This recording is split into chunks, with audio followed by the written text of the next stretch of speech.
Hello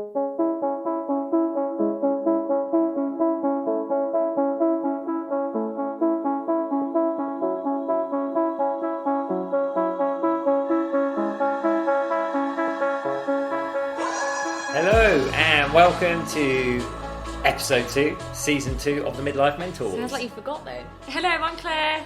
I'm James. Obviously, welcome. Thank you so much for tuning in for our first episode of Series 2.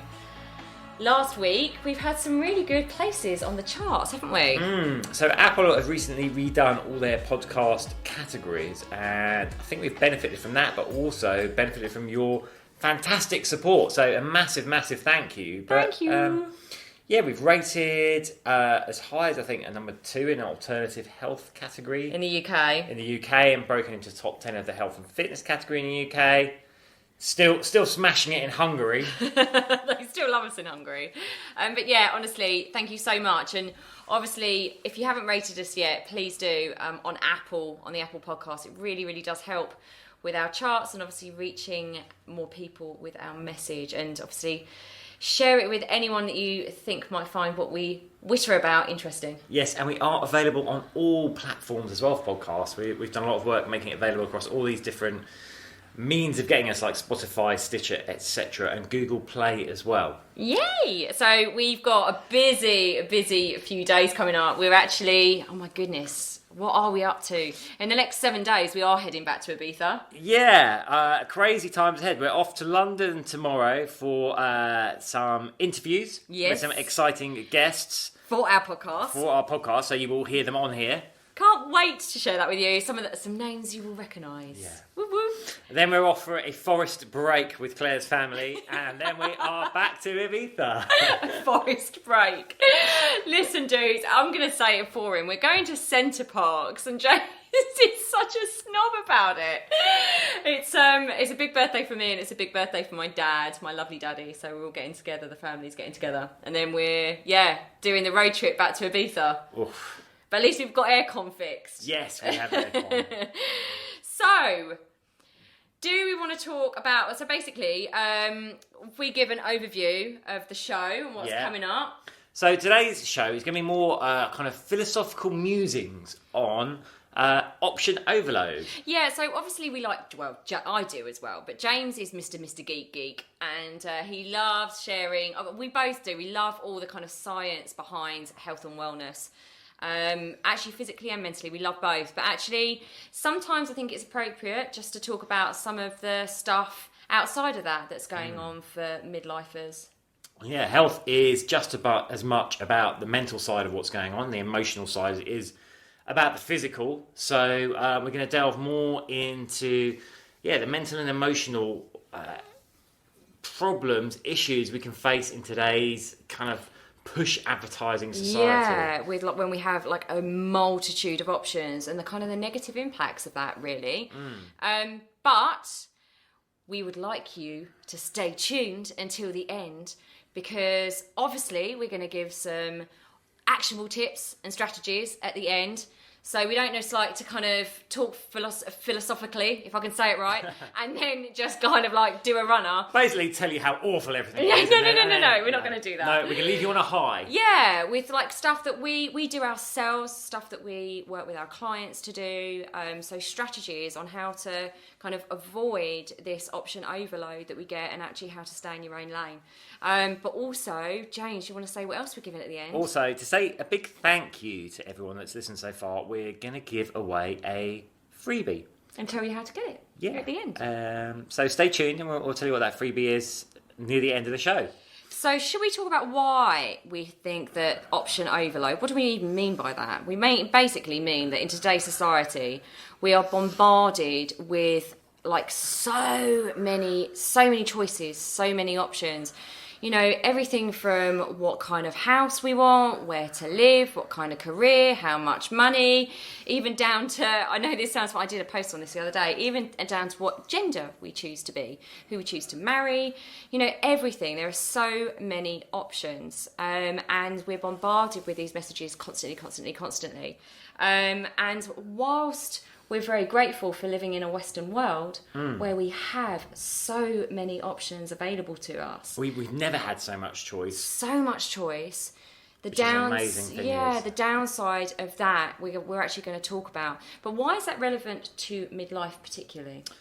Because midlife is a time when we can feel quite vulnerable, I think. We tend to look back at the choices we've made and wonder whether they were the best choices, wonder whether we could have made other choices. Is our life panning out the way we thought it would, the way we think it should? There's that dangerous word, should. And we live in a time now where we're just having options pushed at us all the time, but also in a very intimate and insidious way. So if we look back at the history of advertising, that kind of started in the 30s and 40s. We all think about Mad Men through the 50s and 60s, which was the heyday. But advertising basically meant a spot on TV or something on a billboard or a magazine, and there wasn't a lot of choice. So it's something like washing powders. You probably had a choice of 5 different brands of washing powder, and they would sell each on their own USP. One was great for getting your whites whiter. One was great for your coloured wash. Gas. Yeah. One was cheaper than the rest. And now there's probably if you count all the own brands, everything, it's probably 150 plus washing powders. We all know that they all do the same job. So what is the point of difference of them now? Well, basically, they're playing, this is the where we see it, they're actually playing on our, dissatisfactions, but they're kind of playing, they're very, very clever. So at the moment, we're just kind of being bombarded with messages on all different devices. This is where James was going with it. It's like the whole billboard thing. But now we have, James and I were talking about this earlier, it's very, like James was saying, it's very, very intimate. Kind of advertising. You're looking at your phone and you don't even acknowledge, it's so sophisticated now, we don't even know that we're being filled with these kind of messages of dissatisfaction where we wouldn't have been in the past. Generations before us didn't have these messages. No, and on a very personal device. So it's we don't view a billboard as personal to us. We don't even view a magazine. We might buy it. We don't view it as something that's personal to us. We're happy to let it go out of our hand. A phone, a device, an iPad. It's very personal to us, and this is where the advertising is coming now. Also, with the algorithms that are running, with even just across Google ads, your click ads, but also particularly through social media, the detail, the profiling that can be done is amazing. Back in the 50s, if you want to hit middle-aged guys with an ad for something, take out an ad in a golf magazine maybe, and it's like a broad brushstroke.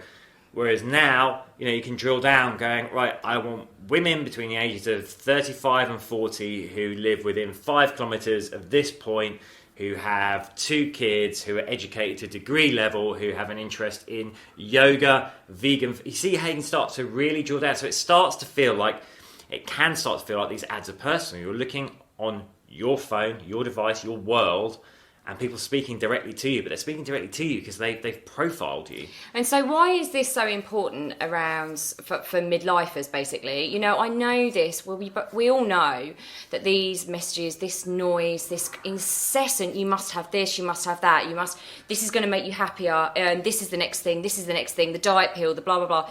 We all know that every generation, anyone pretty much, is being affected negatively by all this kind of, you must have this in order to be happy, or in order to be successful you must have this. Everyone's affected by that. But at midlife, we've joked in series 1 about the midlife crisis, and there's a lot of kind of stigma attached to a midlife crisis. But here's the reality, it is what we like to call it, and this is actually stolen from Brené Brown, who, by the way, is literally my hero. James loves her as well. She is, if you've not checked out Brené Brown, all of her stuff on vulnerability and belonging, it's absolutely beautiful. I think there is or was a Brené Brown film on Netflix. Yeah, there is. If you go on Netflix, you'll see it. It's only about an hour long. But anyway, it's absolutely amazing.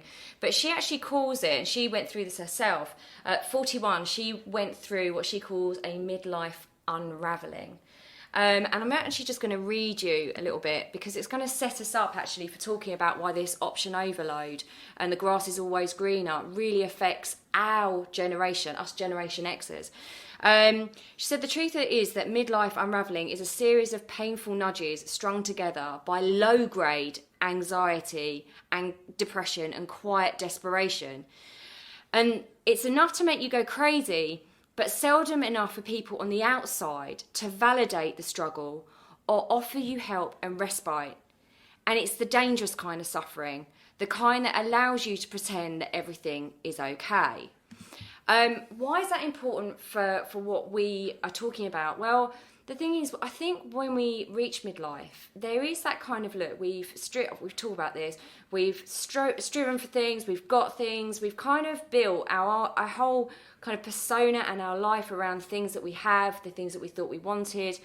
And then when we get there, or we're not necessarily there, but we feel this sense of guilt and shame around the fact that we're questioning things, that we're not happy.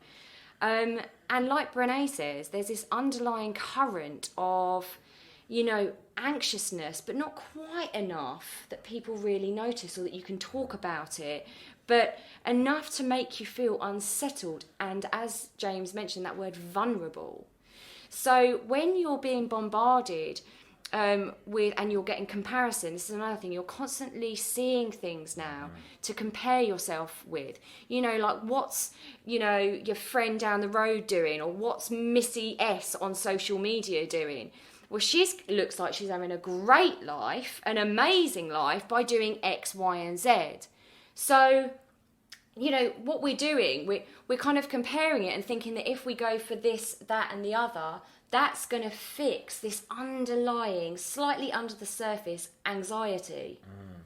And the modern world we're living, it's going back to that kind of old joke about keeping up with the Joneses. And that used to be relevant in the analogue world because you were probably like your neighbours and, you were probably shouldn't do it. But, that's where the jokes come from about competing. Oh, they get a new car, you get a new car, they get the lawn done, you get the lawn done. But it was like, that was your comparison. It was very limited to people who were very insular, wasn't very it? similar to you. Yes. But now you're keeping up with the Joneses is with like a million other people on social media all over the world who probably have, infinitely more resources than you in some way, but who also probably are, and definitely could be, portraying a completely false image of what their life is like. Yeah, so if you're at a vulnerable place anyway, which we're saying, it does happen at midlife. I'm not saying that you all out there are feeling this right now, but if you are, we're all about trying to help you feel connected and understood. And this is such a passion of ours, is to make you feel understood and connected. So, if we're feeling levels of anxiety, we 100% guarantee that this option overload and trying to keep up and comparing constantly is just exasperating this fact for you. Yeah, and given the way it's delivered now through personal devices, through your social media feed, that only amplifies the effect. And I'll give you an example of this. There might be something in your life that you never even thought about, that it doesn't cross your mind. But because you've been profiled in some way on social media, suddenly it's there. Suddenly there's ad after ad after ad. You're like, ooh. Is that why you keep getting your slightly small pants adverts? I have no idea why they keep out, why the spandex pants keep showing for me. But you know what I mean? I do. I'm sure all of you listening will experience this. Something that's never crossed your mind, but suddenly it keeps popping up in your feed. You've been profiled in some way. And suddenly you're like, oh, well, now that's actually triggered something. Do I? Well, explain the one that you keep getting. Apart from the pants one, which I have seen, this isn't actually a joke. This is when profiling goes wrong, right? So if any of you have done any social media advertising or know that world, you can get very, very detailed. But sometimes people go for the broad brushstrokes, and obviously there must be a company on Facebook that's advertising with if you've ever been divorced, because I'm served these ads all the time, like how to get back with your ex, how to get back with your ex. I was questioning you at first. I was like, what's he been Googling? But actually, the weird thing is, I've also been getting those ads as well. So it's just this crazy thing. And like what James is saying as well, it's like trying to trigger your dissatisfaction and your pain points, even when they don't even exist. Well, we laugh at that, but the serious point is, there will be people out there that have lost an ex and aren't over it and do want them back and are feeling pain very deeply, and they're going to jump straight on that ad and part with their money for some advice about what to do. And it is this whole kind of flipping from one thing to another. We see this all the time. We've actually known people, influencers and things like this, and they flip from kind of like promoting one thing to another to another to another. Again, really unethical, but again, kind of showing people that actually it's disposable living. We're constantly moving from one quick fix to another, and we're not just talking about our industry, fitness, nutrition, diets, all that sort of stuff. We're literally talking about flipping from one thing to another to another to another, in the hope that one of them is finally going to be the fix, the cure for your anxiety, and it's going to be the thing because it looks like it makes someone else happy. You're going to give it a go without actually having given the other thing enough of a go either. So we're constantly flip-flopping around. Like we see this with, we joke about Kim Kardashian and things like that, but you see, you can't actually trust anything that's now being pushed at you is what we're trying to say. Yeah, so we know from personal experience, like the Kim Kardashian thing with the flipping around with, I've had surgery, then I'm diet pills. We've seen certain celebrities, like they're 1 minute posting about their great lipo surgery they've had in Turkey, and 48 hours later they're posing with like a slimming pill or tea and going, this is what's made me slim. Well, no, you just had liposuction in Turkey 48 hours ago because you told us you did. So there's that.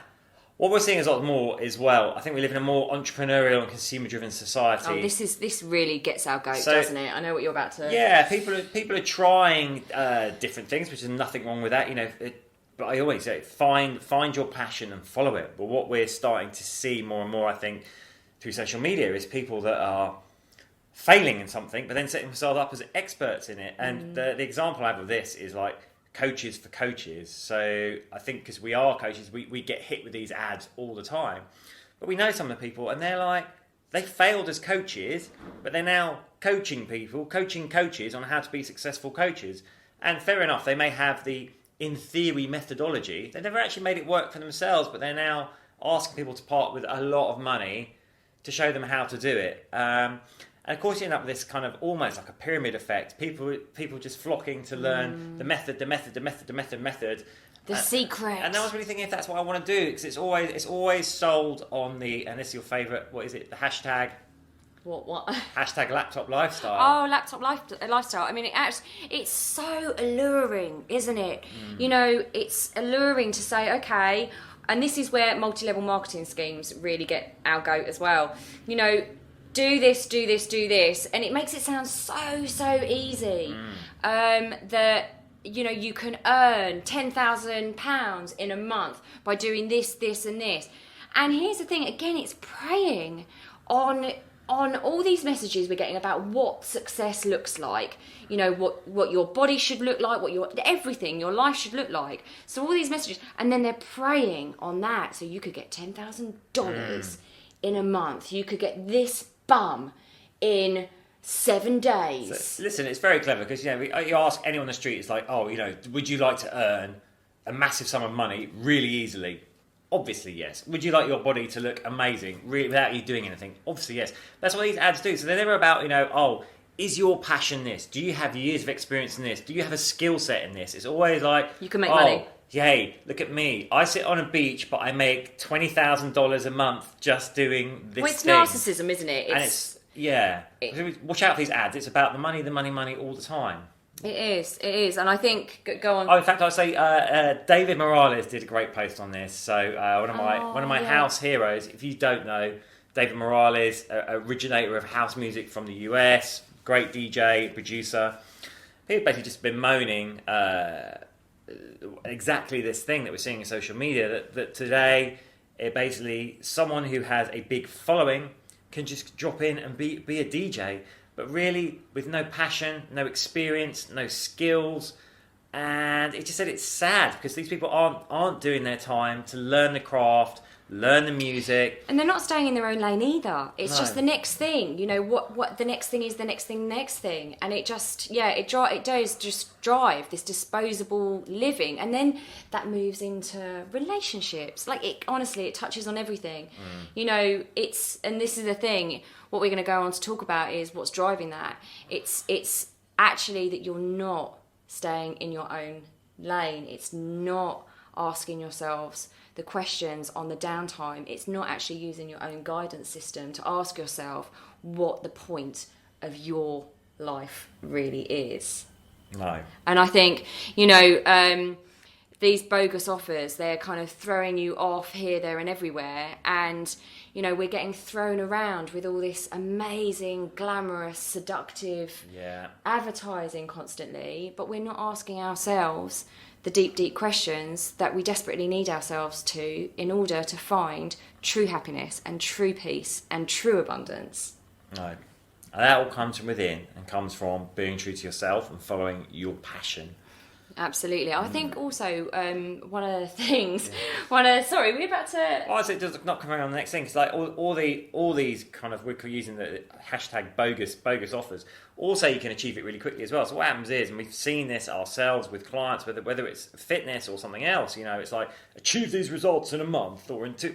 And people do it, so they're like, oh, but I've done that for a month and I didn't get the results. No, of course you didn't, because the person that's selling it to you didn't get the results in a month either. They're just telling you that. So true. Because no one's going to say, hey, you can have the body of a Men's Health cover star, but you're going to have to track every calorie, every macro, for 3 years, basically starve yourself for 6 months, be miserable, and train for 2 hours in the gym every day. No one's going to buy that. Say, oh, you can look like this, but you can eat what you want. It'll take a month. But you're like, oh yeah, where do I pay you? Yeah, absolutely. So just be careful. Yeah. So this option overload thing is what's causing. We really do believe the option overload caused by the crazy amount of noise that's going on is actually what contributes to at midlifers feeling anxious and overwhelmed because we're just being pulled about in all different directions.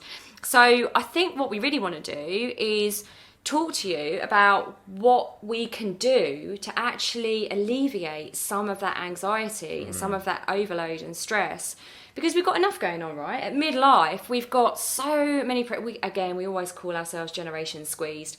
You know, we've potentially got children, we're climbing the career ladder, we've got aging parents, we've got financial pressures, all these things. And actually what we really want to do here on all of our podcast series is actually kind of make sure that you have snippets of practical things that you can take away to make your life better, to make midlife healthy and happy. So what does that look like? Cancel out the external noise, and that's, I know, easier said than done. We've talked about how insidious it is, but actually, you know what, you are in control of your feed. So these ads that I get, if I don't like them, you can click at the top and actually say, don't see this ad again. You can turn them off, and that will feed back into the algorithm, and then you'll stop being served those ads, because obviously to an advertiser, you're saying, I'm not interested in that thing. So that works. If it's organic traffic, again, we've talked about this before, stuff that is just like diverting you in not a good way, not a beneficial way, you can block that as well. You can snooze it for a certain time. You can just say you don't want to see those anymore. And I really encourage you to do this. Get your feed presenting the information that inspires you and makes you feel good rather than bringing you down. Yeah, absolutely. And I think, you know, we've talked about this as well. I've mentioned this earlier, but just actually taking some time out. I mean, we don't mean, again, we speak to clients about this all the time. When people say, oh, you know, go and meditate, you don't have to meditate, right? If this is not your thing, don't do it. But what we're saying is just take 5 minutes out where you're not looking at your phone. If you're walking to work, if you're just switch it all off. Don't be sat. We found this so interesting the other day. We were down in London and we pulled up at a station, And every single person on that platform was looking down at their phone. They weren't looking around at even the small things to appreciate. They were just literally, and that's where the noise is coming from, your phone, constantly, constantly, constantly. So what we're saying is, even in those moments where you're standing waiting for a train, where you're, walking the dog for 5 minutes in the morning, just take those moments without being bombarded with that noise. Just take a few moments and think, hang on a minute, what am I grateful for here? Like, what am I grateful for here? Who do I want to be? Just start mulling that question over. Your subconscious mind will pick up that question. If you keep saying, what is important to me? What is important to me? Your subconscious will start delivering some feelings and emotions and some messages to you about what's important to you. So actually stop your head being turned constantly. And once you start feeling grateful for what you have, then, other things are going to look less attractive to you. So, the grass is always greener. Yeah, until you vault the fence and you're standing in that field, then you're maybe like, oh, the grass looks greener back over in my original field. Yeah. So, start being grateful for what you do have and don't be distracted. Look, it's all right if you want to like change course or try new things, absolutely. But you will know instinctively the difference between this is a genuine thing that I feel passionate about and want to do, or, I'll try this. Can I just jump in here? I just want to make sure that James and I experience this all the time, actually. Even this time last year, we'll be so honest with you about this. We were being pulled in so many different directions with our business, right? We did one thing, then we felt like actually it might be another thing. We worked with a business coach who said this might be the right thing. And actually, it was only when we mulled it over, really, really sat with what's important to us and the message that we want to deliver to the world and the help that we want to deliver to the world, that we actually came up with the whole midlife concept. And from that point on, everything we're doing is with that in mind, and our head's not getting turned as much. Yeah. And now we're being, this is the next tip, consistent as well. Yeah. Consistency. Now, there's a great guy, Gary Vee. I don't know if you've seen him on YouTube and stuff. He's amazing. And again, he's this thing, everyone's trying to sell you the secret, right? The key, the undiscovered secret knowledge to this, to that, to that. There is no secret knowledge. It is just hard work, consistency. Find your lane, stay in it, and work at it, and you will get there. And the anxiety is just being pulled in all these different directions. Just stay focused. And I know you want to talk about self-belief, don't you? Yeah, so I'd say the most important thing, and this came from a good friend of ours, and she said, I have my self-belief, and at the end of the day, no one can take that away from me, which is such a strong thing, it's such a true thing. And it resonated with us. If you've got your self-belief, you really can achieve anything. And my story to illustrate that is... I do hope it's a true story. I've heard it many times. I do hope it's true. So, Sylvester Stallone. A lot of people know that he actually wrote the screenplay for the original Rocky. And at the time he did that, he was a struggling actor. He was basically completely broke. He'd had to sell his dog. He had no money left. Dog. Yeah, he wrote this screenplay, and a studio wanted to option it, and they offered him a lot of money to make it, but he was not going to be in it. He said, "No, I have to be Rocky, and then we'll make it." So I think that the deal was they offered him way less money, with a small cut of the proceeds of the film. Now, of course, we know who Sylvester Stallone is today and what a massive star he's gone on to become. But that was his self-belief at the time. It broke. He turned down a massive amount of money because he backed himself. And then went and bought his dog back. Yeah. So, it's... this one's been quite philosophical, but we do find it being presented in a lot of the midlife. And as we've given a story, it is very, very difficult in this world that we're in today. We're blessed beyond belief to be given all these options. And some of us sometimes feel ungrateful to say what we've just said, which is sometimes it's just too damn much. It is too much. All these options being thrown at us. Yes, we're grateful, but at the same time... we're flip-flapping around in the wind almost, just trying to catch a break because this next person down the road or on social media or whatever says it's the right thing to do. And that is not leading to happiness. It's actually leading to so much noise, so much dissatisfaction, and a whole heap of more anxiety when we're going through quite a transition stage in our life. So it's about just taking those times when you can be still, where you can just ask yourself, You know, what is important to me? Connect with that. Listen to your own guidance system, because at the end of the day, it sounds a bit morbid, but at the end of the day, you're going to get to the end of your life and you're not going to care whether you were doing this, that, or the other, the right way, the perfect way, the secret way. All you're going to be left with is knowing that you did it your way, in a way that connected with you, with who you really, really wanted to be. And that ain't going to come through 1,000 million different options here, there, and everywhere. No. So I hope that really helps. Hope that helps. So, love to know your thoughts on that. Please shout out, and also please shout out if you are really, really burning to us to do a topic on something on one of. If you're thinking, God, I really wish they'd talk about that. Please let us know. But what we're going to do now is talk about a little freebie. So a while back, we came up with our own Fit Over 40 Back to Fitness program. Basically, a 4-week program of progressive exercise, starting fairly easily and building up, with a meal plan for both women and men. It's all online, on demand. You can do it anywhere. Do it on any device. But if you're listening to the podcast, we're going to offer it to you for nada, for free. For free. To say thank you.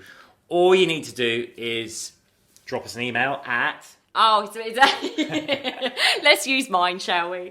It's info at 38 on the midlifementors.com. I got it completely Oh my wrong. goodness, can't get the star. No, I know, but I didn't know whether you'd set up an email with that one. Info at themidlifementors.com. Say it again. Info at themidlifementors.com. See, I've got no idea. He does all the technical stuff. That's also the email. You can hit us up with questions, suggestions for topics. And if you want to get on that program, drop us in. And of course, the URL for our site is themidlifementors.com. Also, what we're going to be talking about in the next couple of episodes is also we're so excited to launch this. At the beginning of September, we are going to be launching a really, really intimate group mentoring program that covers 8 weeks basically, and it's all around helping midlifers overcome the feeling of kind of like paralysis or anxiety, or, you know, feeling unhealthy, and